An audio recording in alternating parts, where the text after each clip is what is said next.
جو لوگ اللہ پر ایمان لائیں، کہیں کہ ہمارا رب اللہ ہے، پھر اس پر جم جائیں، ان پر فرشتوں کا نزول ہوتا ہے۔ نہ کوئی غم کرو نہ خوف، خوشیاں مناؤ جنت کی جس کا تم سے وعدہ کیا گیا تھا۔ اللہ کی ربوبیت پر اطمینان جب انسان کو ہو جاتا، میرا رب اللہ ہے، ربی اللہ، انسان کے لیے نہ کوئی کھٹکا، نہ کوئی خطرہ، نہ کوئی خوف، نہ کوئی حزن۔ جو کچھ ہو رہا ہے کس کے اذن سے ہو رہا ہے؟ اللہ کے اذن سے۔ اللہ کے اذن کے بغیر پتہ تک نہیں ہلتا۔ یہ کوئی اندھا بہرا مادہ نہیں ہے جس سے مجھے کوئی خوف ہو۔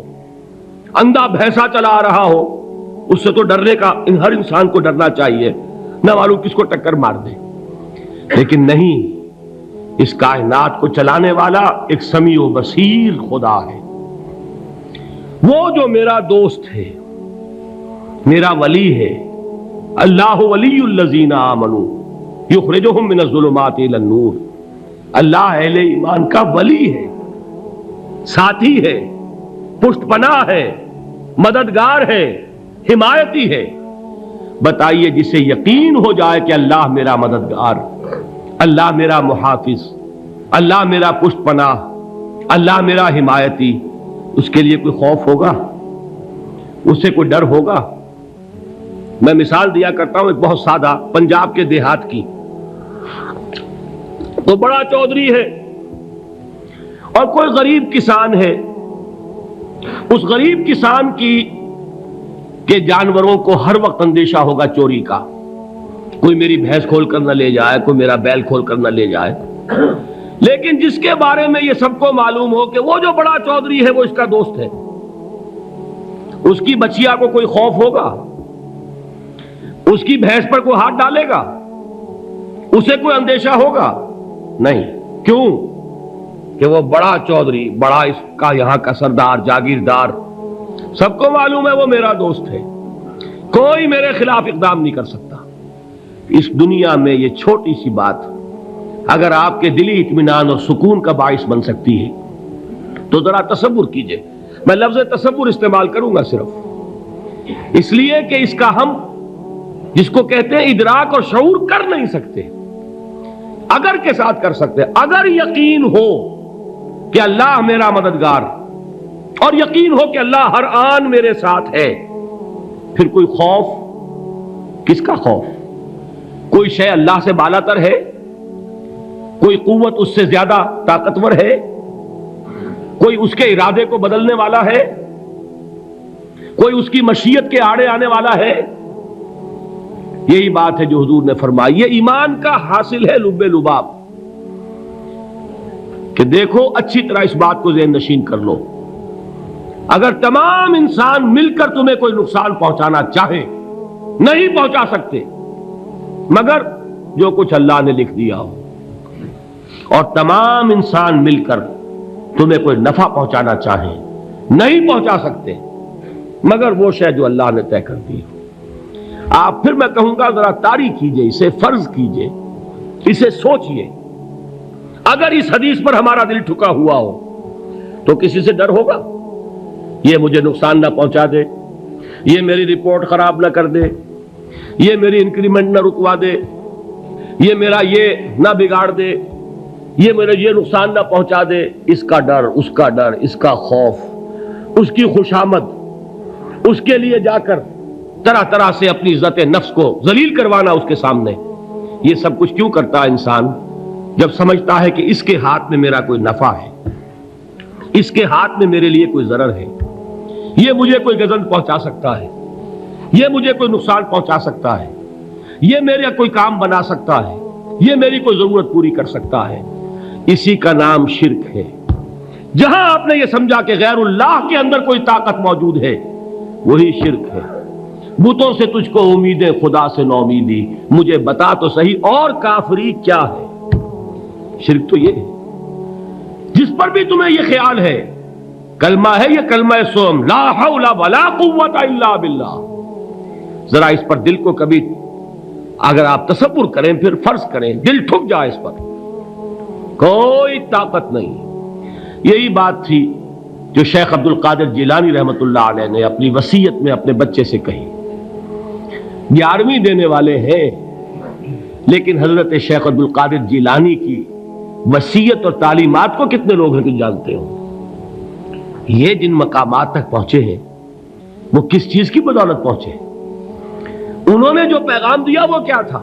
اے میرے بچے، جس طریقے سے قرآن مجید میں حضرت لقمان کی نصیحتیں جو ہے نقل کر دی گئی ہیں، میں یہ عرض کروں گا بالفرض اگر قرآن حضرت عبد القادر جیلانی کے بعد نازل ہوا ہوتا تو شیخ عبد القادر کی یہ نصیحتیں بھی قرآن میں درج ہوتی. اتنی اونچی نصیحتیں ہیں. اے میرے بچے، اس حقیقت کو ذہن نشین کر لے، لا فاعل فی الحقیقت ولا مؤثر الا اللہ. اس کائنات میں نہ کوئی فاعل حقیقی ہے نہ مؤثر حقیقی ہے سوائے اللہ کے. کسی شے میں کوئی تاثیر نہیں اگر اللہ نہ چاہے. آگ جلا نہیں سکتی اگر اللہ نہ چاہے. پانی ڈبو نہیں سکتا اگر اللہ نہ چاہے. زہر ہلاک نہیں کر سکتا اگر اللہ نہ چاہے. کوئی چیز فائدہ نہیں پہنچا سکتی اگر اللہ نہ چاہے. تو در در پہ کیوں سر جھکاتے ہو؟ در در پر کیوں جبیں سائی کرتے ہو؟ سب کے سامنے کیوں ہاتھ پھیلاتے ہو؟ ایک اللہ سے مانگو. ایک اللہ کے سامنے زمین پر اپنی جبین رکھو. لا فاعل فی الحقیقت ولا مؤثر الا اللہ. نظر آتا ہے ہمیں کہ پانی پیاس بجھا دیتا ہے. پیاس بجھانے کی صلاحیت پانی میں نہیں ہے، اللہ کے اذن سے. کھانا بھوک مٹا دیتا ہے. بھوک مٹانے کی صلاحیت کھانے میں نہیں ہے، اذن رب میں ہے. دیکھیے یہی یقین تھا. حضرت موسیٰ علیہ السلام کا واقعہ یاد کیجئے. سامنے سمندر آ گیا ہے، قوم دیکھتی ہے پیچھے کہ گرد و غبار کا طوفان ہے. معلوم ہوا کہ فرعون اپنے لشکر سمیت آ گیا ہے. لشکر جب چلتا تھا تیز رفتاری کے ساتھ تو گرد و غبار کا جو طوفان اٹھتا تھا اس کا تصور کیجیے. اور لمحہ بلمحہ وہ قریب آ رہا ہے. پوری قوم نے کیا کہا؟ اے موسیٰ انا لمدرکون. اے موسیٰ ہم کو پکڑے گئے. قرآن مجید نے تو یہاں وہ باتیں نہیں لکھی ہیں، لیکن تورات میں یہ درج ہے کہ بنی اسرائیل جھگڑنے لگے، دست و گریبان ہو گئے موسیٰ کے ساتھ. موسیٰ ہمیں یہاں مروایا لا کر، اس سے تو ہم ہی بہتر تھے. وہاں کھانے کو ملتا تھا، زندگی تو تھی، بیگار ہم کر رہے تھے، موت تو نہیں تھی. اب جو کچھ ہوگا اس کا تصور کرو، جس طریقے سے ہمارے ٹکڑے اڑائے جائیں گے. تو لڑ رہے ہیں حضرت موسیٰ علیہ السلام سے. یہ تورات کی تفصیل ہے. قرآن میں صرف اتنا آیا ہے، پریشان ہو کر انہوں نے کہا انا لمدرکون. موسیٰ ہم تو پکڑے گئے. اس وقت موسیٰ کا جواب کیا ہے؟ کلا ان معی ربی سیہدین. نہیں، میرے ساتھ میرا رب ہے، وہ راستہ دے گا. بتائیے کہاں راستہ نظر آ رہا ہے؟ یہ ہے ایمان بالغیب. راستہ نظر نہ آئے تب اللہ پر یقین ایمان ہے. جیب میں پیسے ہوں اور تب دل کو اطمینان ہے تو ایمان کس پر ہوا؟ پیسے پر، اللہ پر نہیں. جب وسائل و ذرائع نہ ہو اور پھر یقین ہو کہ اللہ مسبب الاسباب ہے، وہ اسباب کا پابند نہیں ہے، وہ اسباب کا محتاج نہیں ہے، اسباب اس کے محتاج ہیں. اگر یہ یقین ہے تو اللہ پر ایمان ہے. یہ نہیں ہے تو تمہارا ایمان اسباب پر ہے، وسائل پر ہے، ذرائع پر ہے، مادیات پر ہے، اللہ پر نہیں. اس وقت کہاں راستہ تھا؟ کوئی راستہ تھا؟ سمندر ہے اور ادھر سے لشکر آ گیا ہے. کلا ان معی ربی سیہدین. اب دیکھیے ایمان کہہ دینا آسان ہے، ہوا معکم اینما کنتم. جہاں کہیں بھی تم ہوتے ہو اللہ تمہارے ساتھ ہوتا ہے. لیکن اس کا یقین قائم ہو جائے تو زمین و آسمان کا فرق واقع ہو جائے. یہی بات ہوئی حضور کے ساتھ. غار ہے، چھپے ہوئے ہیں محمد الرسول اللہ اور آپ کے وہ یار غار ابو بکر صدیق رضی اللہ تعالی عنہ. اقبال نے حضرت ابو بکر کی شان میں چند اشعار کہے صرف، لیکن واقعہ یہ ہے کہ بھاری بھاری نظموں پر اور قصیدوں پر بھاری ہے. طویل ترین نظمیں اور قصیدے ہوں ان پر بھاری ہے. ہمتیں ابو بکر کی ہمت جو ہے کشت ملت را چو ابر، جیسے بارش سے کھیتی اپجتی ہے، ابو بکر کی ہمت اور عزیمت اس امت کو اسی طرح سینچنے والی ہے۔ ثانیے اسلام و غار و بدر و قبر، وہ دوسرے تھے اسلام میں، دوسرے پہلے کون تھے؟ انا اول المومنین، حضور فرماتے ہیں سب سے پہلا ایمان لانے والا میں، دوسرے ابو بکر۔ ویسے ہمارے ہاں یہ چلتا ہے اختلاف، حضرت علی پہلے ہیں کہ حضرت ابو بکر پہلے ہیں، لیکن اس میں بڑی خوبصورت تطبیق قائم کی ہے علماء نے، اور بہت صحیح ہے۔ چار کے بارے میں فیصلہ ہی مت کرو کہ کون پہلے ہے، ان کی ایک عجیب تقسیم کر دی ہے۔ آزاد مردوں میں، بالغ مردوں میں سب سے پہلے ابو بکر، بچوں میں سب سے پہلے علی، خواتین میں سب سے پہلے خدیجہ، اور غلاموں میں سب سے پہلے زید ابن حارثہ۔ بڑی پیاری تقسیم ہے، یہ چاروں ہی پہلے ہیں، ہر ایک کے لیے اولیت ہے۔ اور واقعہ یہ ہے کہ اگر زمانی اعتبار سے تعین ہوگا تو پہلے خدیجۃ الکبریٰ آئیں گی رضی اللہ تعالی عنہ، کسی اور سے بات کرنے کی نوبت بعد میں آ سکتی ہے، پہلے تو اہلیہ محترمہ سے بات ہوئی ہے، آتے ہی پہلی وحی ہوئی ہے، ابھی تبلیغ کا حکم نہیں تھا، کس کو بتایا واقعہ؟ ابھی اپنی نبوت کی تبلیغ کا تو حکم ہی نہیں آیا، واقعہ کس کا ہے؟ وہ خدیجہ کا ہے۔ جب کہا ہے کہ خشیت علی نفسی، مجھے اپنی جان کا اندیشہ ہے، تو کیا جواب دیا خدیجہ نے رضی اللہ تعالی عنہا؟ وہ صدیقۃ الکبریٰ ہے، صدیقات جو ہے خواتین ان میں چوٹی پر خدیجۃ الکبریٰ ہے رضی اللہ تعالی عنہا، اور صدیق جو مرد ہیں ان میں صدیق اکبر ہے ابو بکر صدیق رضی اللہ تعالی عنہ، لیکن صدیقات میں چوٹی پر۔ جب حضور نے فرمایا خشیت علی نفسی، کیا فرمایا؟ کیا عرض کیا؟ کیسے تسلی دی؟ نہیں نہیں، اللہ آپ کو ضائع نہیں کرے گا، آپ غریبوں کے ہمدرد ہیں، آپ مساکین کے تکالیف رفع کرنے والے ہیں، آپ بیواؤں کی سرپرستی کرتے ہیں، آپ مسافروں کی خدمت کرتے ہیں، اللہ آپ کو ضائع نہیں کرے گا۔ یہ یقین ہے اس خاتون کے اندر۔ خیر وہ ایک علیحدہ بات ہو جائے گی۔ میرے دل پر حضرت خدیجہ رضی اللہ تعالی عنہ کی شخصیت کا بڑا گہرا نقش ہے، جو وہ کوئی اور ہی وقت اور موقع ہوا تو بیان ہوگا۔ بہرحال اقبال نے ایک مصرے میں جو چار اولیتیں جمع کر دی ہیں، ہمتیں او کشت امت را چو ابر، ثانی اسلام و غار و بدر و قبر۔ اسلام میں حضور کے بعد پہلے کون؟ ابو بکر۔ غار میں حضور کے ساتھ کون؟ ابو بکر۔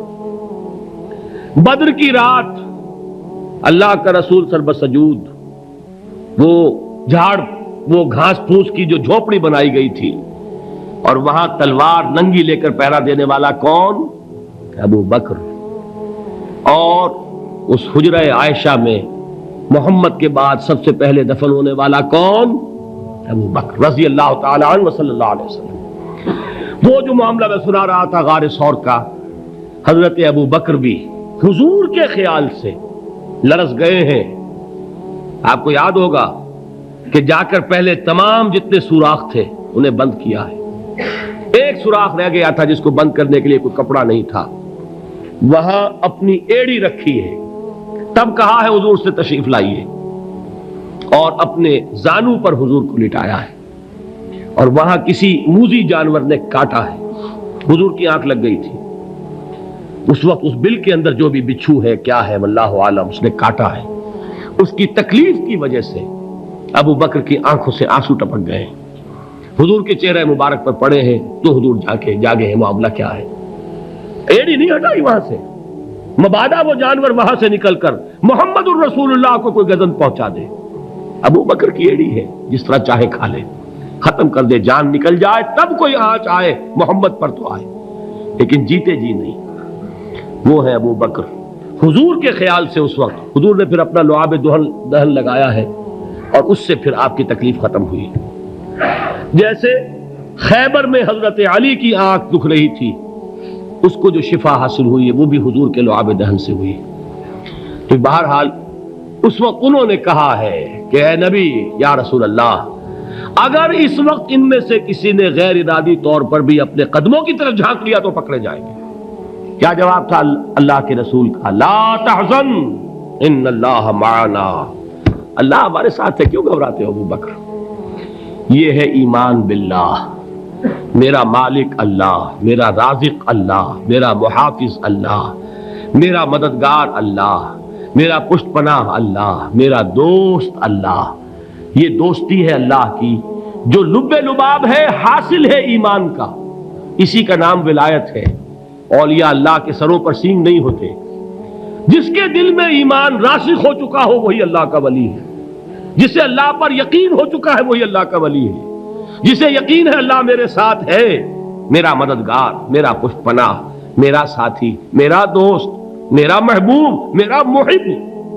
اللہ اہل ایمان سے محبت کرتا ہے، واللہ یحب الصادقین، ان اللہ یحب الذین یقاتلون فی سبیلہ صفا کانہم بنیان مرصوص۔ اللہ محبت کرنے والا، اہل ایمان محبوب، اور اہل ایمان محبت کرنے والے اللہ محبوب۔ والذین آمنوا اشد حبا للہ۔ آپ تصور کیجئے جسے یہ رشتہ ایمان یا رشتہ ولایت حاصل ہو جائے، الا ان اولیاء اللہ لا خوف علیہم ولا هم یحزنون، آگاہ ہو جاؤ، اللہ کے دوستوں کے لیے نہ کوئی خوف ہے نہ کوئی حزن ہے۔